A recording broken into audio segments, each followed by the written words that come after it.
Lust, desire, the burning want for another body. For most of human history, this has been treated as sin, as weakness, as something to be suppressed, confessed, and overcome. But two of the greatest philosophers in Western history looked at the same raw human impulse and came to radically different conclusions. Friedrich Nietzsche and Soren Kierkegaard both understood that lust reveals something fundamental about who we are. They just could not agree on what it was telling us. Nietzsche saw lust as life-affirming, a yes to the body, a yes to instinct, a yes to the will to power operating through desire. To suppress lust, in Nietzsche's framework, is to suppress life itself.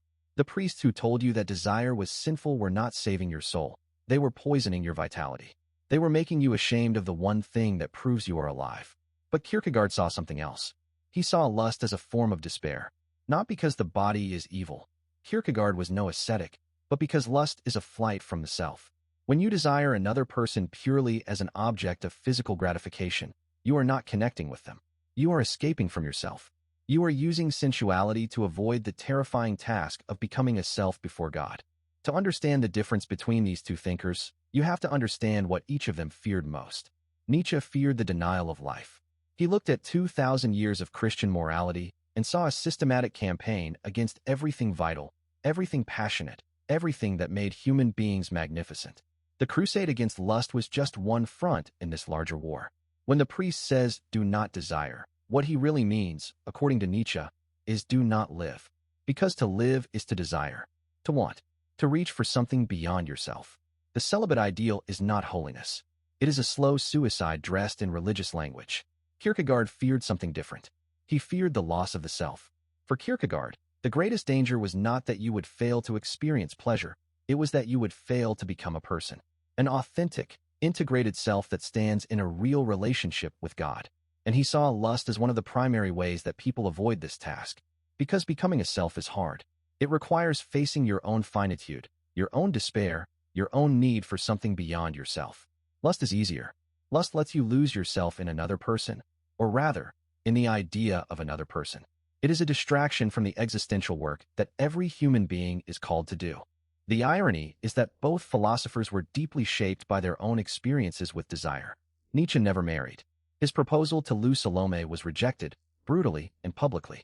He spent much of his adult life in profound isolation, and his writings on love and desire often read like a man trying to convince himself that he did not need what he could not have. When he writes that whatever is done for love occurs beyond good and evil, there is something almost desperate in it.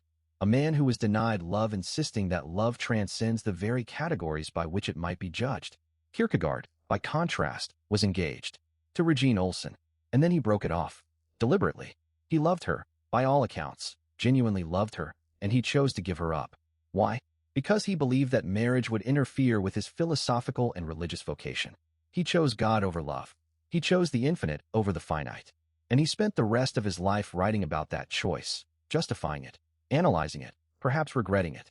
When he writes about the knight of faith, who renounces everything and yet lives in joy, he is writing about himself. The man who gave up the woman he loved because he believed something higher demanded it. What does any of this mean for us? You are not Nietzsche. You are not Kierkegaard. You are a person living in a world that has inherited both of their ideas without fully understanding either of them. You have been told that desire is natural and should be celebrated. You have also been told that desire is dangerous and should be controlled. Both messages are everywhere, and neither fully captures what either philosopher was actually trying to say. Nietzsche would tell you, do not be ashamed of wanting. Do not let the ghosts of dead priests make you feel guilty for being alive. But also do not confuse genuine desire with the cheap substitute